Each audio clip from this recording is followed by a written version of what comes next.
Je m'appelle Luca Melcarne, j'ai 26 ans et je suis photographe de nature et accompagnateur en montagne sur le Vercors.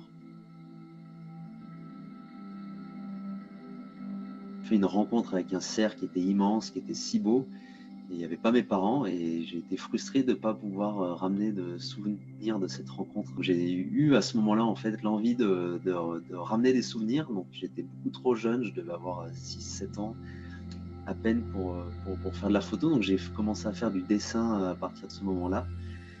Et j'avais quand même toujours un peu cette frustration dans le dessin de ne pas ramener l'exactitude en fait de ce que j'avais vu. Et donc je me suis mis après à la photo un petit peu plus tardivement en empruntant l'appareil photo de mon papa.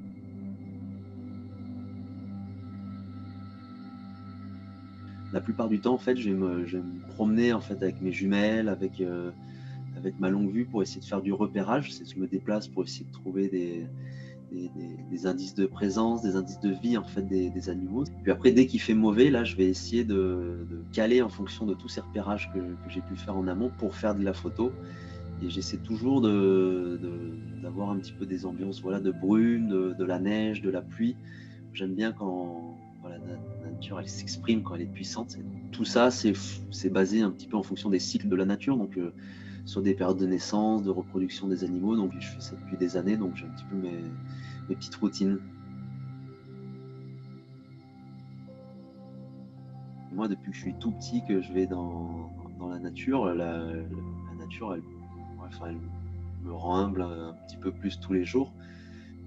On se dit que les derniers endroits où on laisse les animaux un petit peu paisibles, c'est toujours les endroits où c'est un peu le plus dur à vivre. Passer un hiver en pleine montagne, c'est assez éprouvant, et voir ces animaux qui vivent là toute l'année, qui dorment dehors tous les jours, moi ça me forge de respect, quoi. Je les envie un petit peu et à la fois je me dis non, quoi, j'aimerais peut-être pas être à leur place tous les jours. Et donc j'essaie de montrer un petit peu la rudesse, l'adaptation que ces animaux peuvent avoir face à ces montagnes, à ces conditions climatiques que ces animaux vivent là.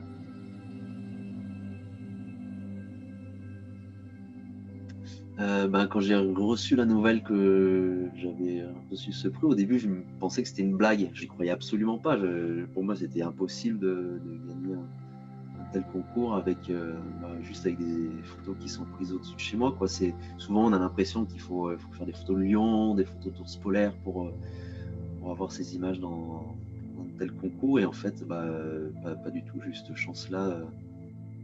C'est un peu un défi personnel de se dire qu'on arrive à gagner des concours avec une telle prestance, avec des animaux et enfin, des photos qui sont faites à côté de chez soi.